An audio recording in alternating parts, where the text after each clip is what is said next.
अरे मैं हरिया, तू कहाँ है? मैं छत पे हूँ राजा।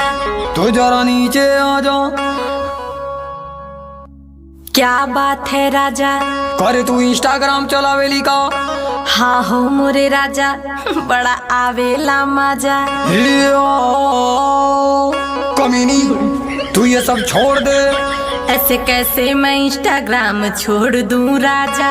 अभी टाइम है जाने मन, तू होश में आ जा। इसमें क्या है बुराई, आप ही बताओ ना। देखो पूरे गांव में मेरी नाक तुम कटावो ना।